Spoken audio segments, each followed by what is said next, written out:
You can't sleep either. How about a good night story? Here's one. Pie partner. Everyone bought from their shop. Gentrification had not yet touched the neighbourhood, so although more rats scampered over the streets than were ideal, the rents were low, and it felt like a real community. Mrs. Pie supplied the filling and her husband supplied the crust. She only put her tastiest memories into each pie, scooping them out through the opening in her head. Eventually they were all used up and they had to close the shop. But crust still grew thick and flaky on Mr. Pie's back and legs. With the shop closed, he had no way to get rid of it and it piled on the floor, turning soft and rancid. Even the rats wouldn't touch it. Mrs. Pie heard her husband clattering about the kitchen of their pie shop late at night.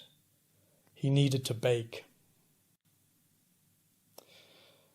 They agreed she should take their savings and make more memories. They didn't have enough money for both of them and he probably wouldn't be allowed on a plane anyway. She promised to do her best on her own. He promised to stay out of the kitchen until she returned. They would talk over the internet every day. She missed him, of course, but she was glad to get away too. He smelled like athlete's foot with his excess yeasty crust. Making good memories was hard.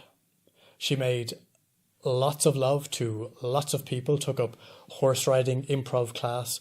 At the top of a mountain she flew a kite and she nearly got eaten at the bottom of the ocean.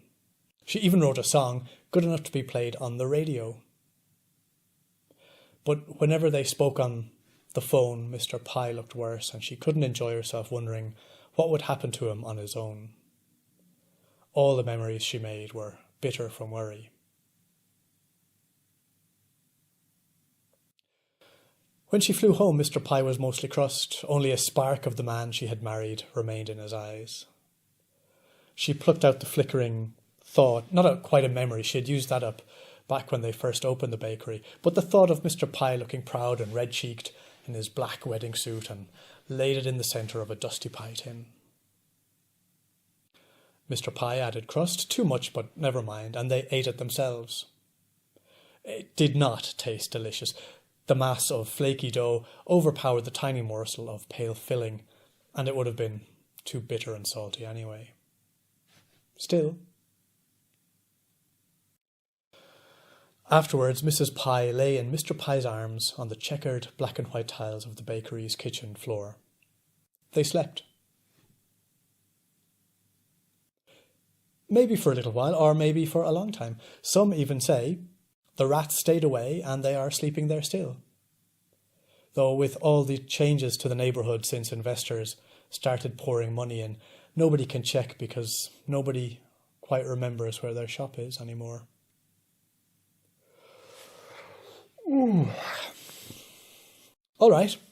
Good night.